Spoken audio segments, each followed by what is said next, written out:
Hi అండి, అందరికీ నమస్కారం అండి. ఫ్రెండ్స్, ఇప్పుడు అందిన వార్త. ఇక రాష్ట్రమంతా షాక్. రానున్న 48 గంటల్లో బంద్, ఇవన్నీ మూసివేత అంటూ అప్డేట్ అయితే రావడం జరిగిందండి.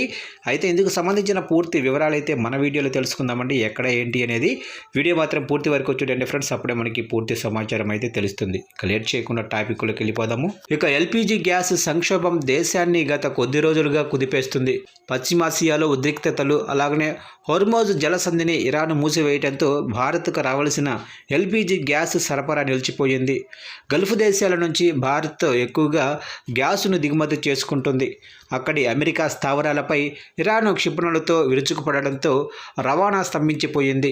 ఈ కారణాలతో దేశంలో గ్యాస్ కొరత వేధిస్తుండగా వాణిజ్య సిలిండర్ల పంపిణీని కేంద్ర ప్రభుత్వం నిలిపివేసింది.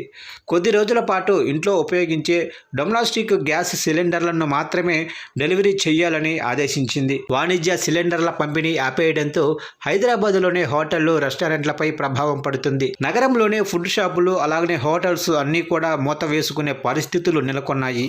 ఇక వంట గ్యాస్ కొరత వల్ల తెలంగాణలో దాదాపు 90% హోటళ్లు, రెస్టారెంట్లు, ఫుడ్ స్టాల్స్ మూత పడతాయని తెలంగాణ స్టేట్ హోటల్ అసోసియేషన్ కోశాధికారి ఎస్ రామ్మూర్తి వివరించారు.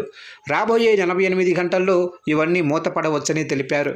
పెద్ద పెద్ద హోటళ్లు గ్యాస్ నిల్వలు కలిగి ఉన్నప్పటికీ చిన్న మధ్య తరహా హోటళ్ల వద్ద 24 గంటల నుంచి 48 గంటలకు మాత్రమే సరిపోయేలా గ్యాస్ నిల్వలు కలిగి ఉన్నాయి.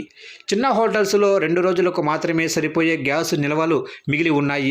దీంతో రానున్న 2 రోజుల తర్వాత హైదరాబాదుతో పాటు తెలంగాణ వ్యాప్తంగా కూడా 90% ఫుడ్ పరిశ్రమ మూతపడవచ్చని స్పష్టం చేశారు.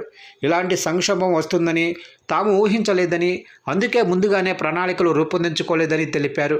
ఈ సంక్షోభం ఇంకెంతకాలం ఉంటుందో తమకు తెలియదని ఆయన పేర్కొన్నారు.